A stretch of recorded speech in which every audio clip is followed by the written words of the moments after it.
The evangelist and spiritual author Rob Bell, in his book, How to Be Here, A Guide to Creating a Life Worth Living, writes this: if you are working on something, about to deliver it, moments from the doors opening, an hour from everybody arriving, a week from the release date, 2 minutes from getting the results, and you have butterflies in your stomach, be grateful. You are in a wonderful place. Nerves are God's gift to you, reminding you that your life is not passing you by. Make friends with the butterflies, welcome when they come, revel in them, enjoy them, and if they go away, do whatever it is to put yourself in a position where they return. Better to have a stomach full of butterflies than to feel like your life is passing you by. I found that section of his book, and particularly this quote, rather fascinating. The whole idea that nerves are a gift from God, nervousness is a gift from God, that in some way nervousness is a blessing. You know, I have found it interesting over the years to hear actors and actresses, singers, talk about being nervous before they go on stage. And this coming from actors and actresses and singers who are veterans. It's not their first time being before a crowd. It's almost as if nervousness keeps them alert, helps them to be ready, and maybe enables them to push themselves to do their best.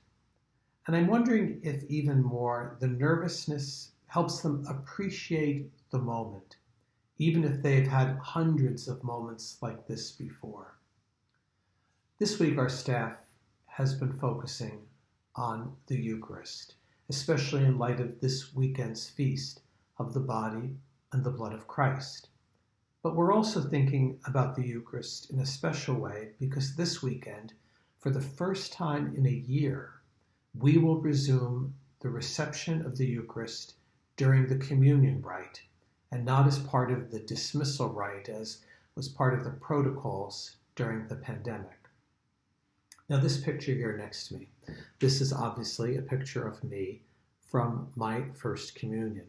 And other than a picture of my brother and my sister and I in the teacups in a ride at the New York World's Fair, this is the last best picture of me, I think. Actually, there are only two things that I remember about my first communion. One was that when we went to receive communion, we went up with our parents and we knelt on a prie-dieu, on a kneeler in the sanctuary.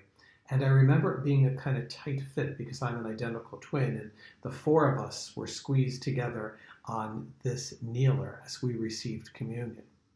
And the other thing that I remember is being very nervous. I was so nervous that as I was waiting my turn to walk up in the procession, they were pacing us going down the center aisle. We were all holding a prayer book, and I remember that I dropped my prayer book, and I remember thinking that the sound was just, huge in the church. It probably wasn't, but that only added to my nervousness. Yeah, so that's what I remember from my first communion, being nervous. And maybe that's why I have a heart for young people, especially maybe those this weekend who will receive communion for the first time at our church. I have a heart for those first communicants who are often very nervous, almost to the point of tears. Like if you look at them the wrong way, they'll burst into tears. And I've had a few over the years who I worried would become physically sick.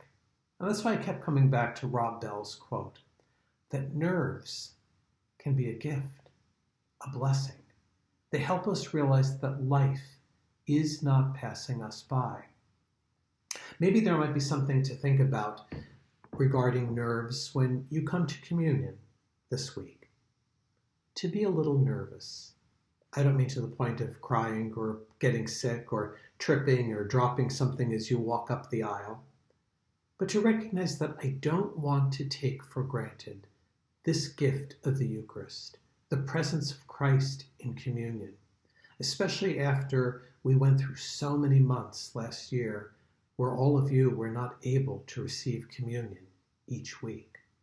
To really feel that sense of apprehension and nervousness as a gift of appreciating something that maybe all too often we do take for granted.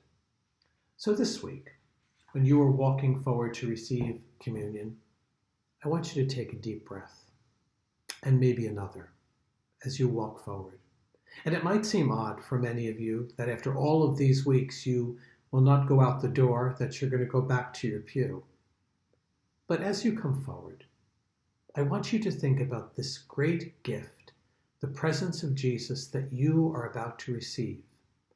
And as you say your amen, realize that your life is not passing you by. The Lord who you just received is with you and will be with you wherever the journey leads.